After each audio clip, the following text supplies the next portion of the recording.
Alright, what is good, ladies and gentlemen? It is the Mass Ranker back again with another ranking, and tonight we are doing all the Aardman rankings. So we are starting off with the Aardman film ranking. So yeah, now that I finished watching Pirates, Band of Misfits, we're just ranking all the movies, and so it's pretty straightforward. There are no F-tier films. I don't think any of the Aardman films are F-tier, so there is no F-tier films, but there are definitely some D-tiers, and so yeah, let us just begin.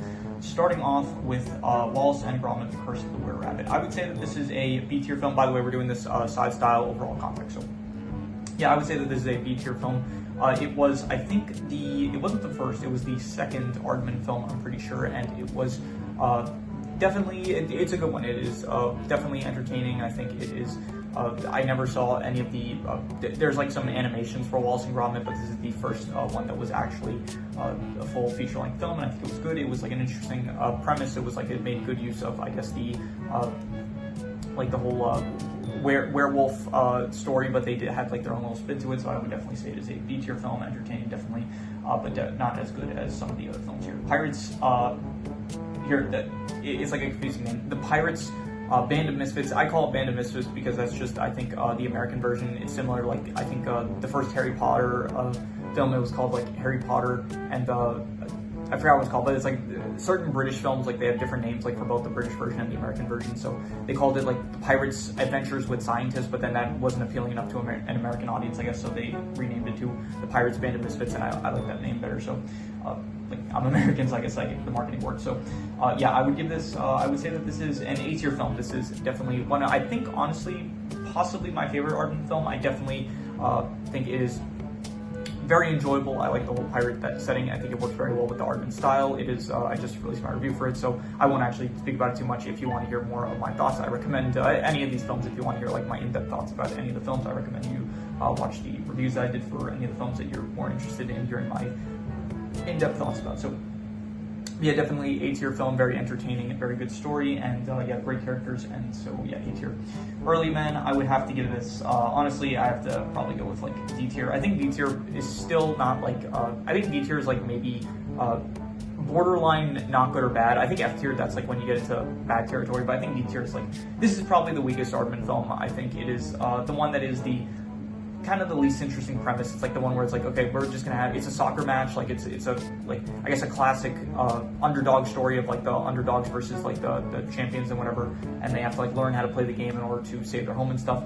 And it's like the only spin about this is that it's like you have cavemen and cavemen versus, I guess, modern men, you could say, for the time. So it wasn't bad. It was still good. I definitely liked like Tom Hiddleston's character. I thought was great. Lord Newth, I think after this, I'm gonna do the Aardman character ranking. So I'm gonna be ranking all the characters from all the Aardman films.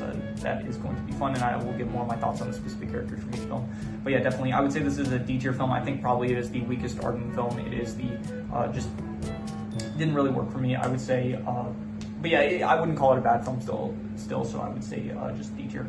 Flushed Away, I would give this probably A-tier as well. I think, honestly, it's pretty close with the Pirates, but I'm going to say Pirates right now is better than Flushed Away, but it's pretty good. Like, this is honestly this was one of the Aardman films that I watched for the first time when I was doing all these watches, so it was definitely probably the best surprise out of all the Aardman films I watched. It was a very good film, and definitely, I think maybe, honestly, it might be a bit of nostalgia bias why I'm ranking Pirates higher, but I definitely think that Flushed Away is a very entertaining film. It was had very good comedy, and the films were great. The characters overall were great. It was a very good world. But I think, honestly, I think I'm gonna give the slight edge to Pirates, but I definitely thought that Flushed Away was a great film, so A-tier.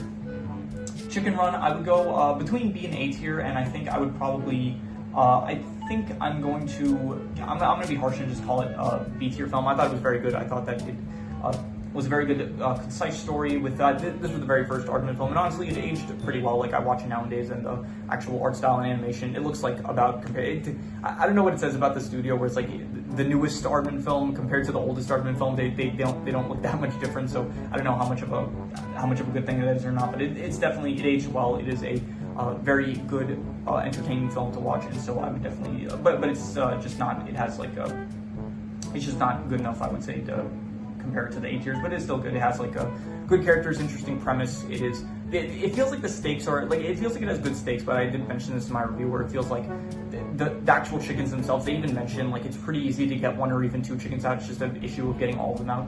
So it just feels like the stakes aren't as high as like they could be, because they've already established that it's like not too difficult for like chickens to escape. It's just a problem that like to get all of them out at once. So yeah, but anyway, here's Shaun of the Sheep, Farmageddon. I would have to give this C tier. I think this film has one of my favorite characters out of any Aardman film. I think that, okay, I just said that they're my favorite character, but I kind of forgot the actual name. Lula or Lulu, this character here, this alien, one of my favorite characters out of any Aardman film. I thought that, I don't know if it's a he or a she, but they're a great character, very, very good. But honestly, the film itself is a bit bland. It's not as good as the first Aardman film. I thought that the stakes just felt a bit too low, in my opinion, compared to the first film, where it feels like in this film, like, what's the worst case scenario? Just Lula doesn't get home, and that's it. I also didn't really like the villain as much in Farmageddon, where it's like just stereotypical Area 51 agents that are trying to capture the alien. It just felt a bit too generic. So because of that, C tier. It also like doesn't really have a lot of focus on some of the side characters, like the rest of the sheep, the farmer himself, which I feel like it was much better that they were focused on more in the original Shaun of the Sheep film. So C tier.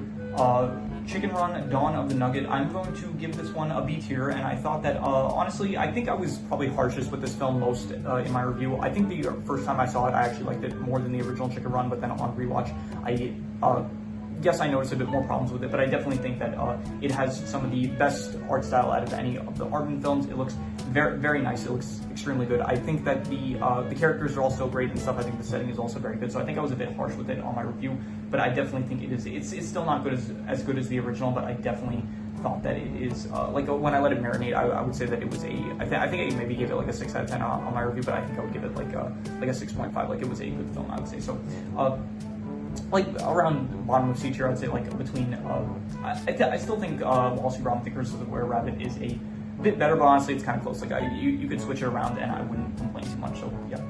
Arthur Christmas, this was another film that was a new watch for me. I never watched it before, but I did think that it was definitely another good surprise, and I would probably give it, I would say, honestly, did I like it more than Chicken Run? I think maybe, honestly, I think I did like it a bit more than Chicken Run. It was a very nice world, very good characters, also very good comedy, I thought, and yeah, overall the voice actors did a great job. I did think that the problem with this one is, once again, I think Aardman, like, they sometimes struggle with like having good enough stakes.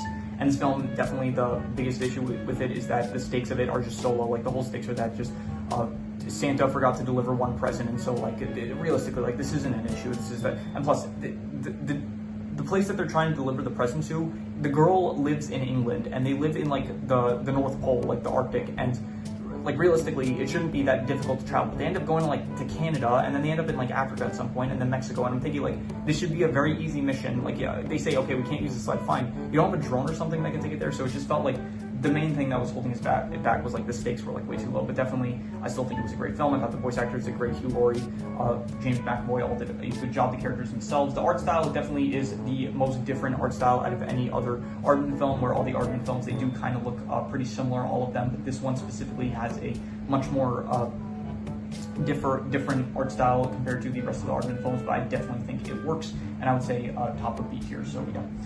The original Shaun of the Sheep film, I would say that this is probably, I would say like a mid-B tier film. I'd probably put it like, I don't know if it's better than Wallace and Gromit: The Curse of the Were-Rabbit, but I would say maybe, I'm going to put it lower than it for now, but I definitely think that it was good. It was a good introduction for me for Shaun of the Sheep, because once again, like similar to the Wallace and Gromit films, I had no prior knowledge of Shaun of the Sheep.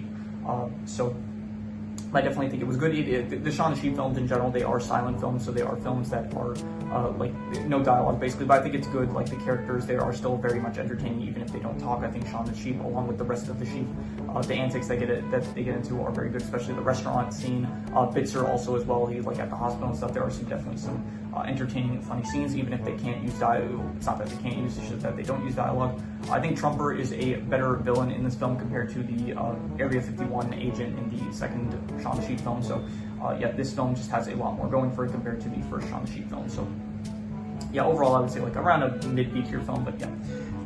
And then finally we have Wallace. This is the newest Aardman film, Wallace and Gromit: Vengeance Most Foul. And I would give this one, I think I would give this one like a high C tier. It was fine. It wasn't a bad film. I just definitely didn't like it as much as some of the other Aardman films. It was like, you still have Wallace and Gromit. I didn't like the whole plot of this one as much as the Curse of the Were-Rabbit film. I think the best one of this one is probably, I did like Norbit, honestly. Upon like letting the film marinate, I do like the bits with Norbit a lot, and I think Feathers McGraw, he's like a fine villain, but he's still like I don't know, he's a fine villain. I'm not really going to comment on it. I'll speak more on the actual characters when I do the character ranking for the Aardman films, but yeah, overall the film is fine. I do like how it touches on like some themes about over-reliance on technology and that kind of stuff, but I think that the stakes overall in the story is probably better in Curse of the Were-Rabbit compared to this one, where it's just like Feathers McGraw. That way, you also kind of like, it probably works better for someone that has watched some of the original Wallace and Gromit animations, because I'm pretty sure Feathers McGraw, he is an established character, but I didn't really know anything about him, so it maybe would have helped if I had actually gone into this film with like some context of like who Feathers McGraw is, rather like they kind of explained at the beginning that it's just someone that it's like this penguin that Wallace and Gromit defeated a long time ago. But so I think it may have worked better if I like went into it with a bit of context. But yeah, definitely this one also has some very good characters. I think honestly the characters of this one, at least it has like the police sergeant, as well as I forgot the assistant chief officer's name. So here I'm not going to look it up now because it's going to mess with the recording. It's going to involve some extra editing, but I will check it out for the next video. It's going to be the character ranking, so I will I'll have like names pulled up for that one. So yeah, but so yeah, overall high C tier. I would say it's still like a good film, but definitely not as good as some of the other ones. So yeah, this is sadly no S tier films. I don't think any of the Aardman films I would really call an S tier film, but there are definitely like a good mix. Some high A tiers, a lot of B tier films, and a few like misses for me. But overall, I think that this studio in general, I would give the Aardman studio, I would probably give them like a like between a 7 to a 7.5. It's between like pretty good and very good, the studio. So yeah. But yeah, that is pretty much my ranking of the Aardman films. And so if you have any recommendations, any shows, movies, video game stories, anime, web series, anything that you want me to review or rank or compare rankings, it doesn't have to be media related, it can be anything. Leave it in the comments and I will maybe possibly check it out. But with that said, that is pretty much all there is to it, so let's leave it at that.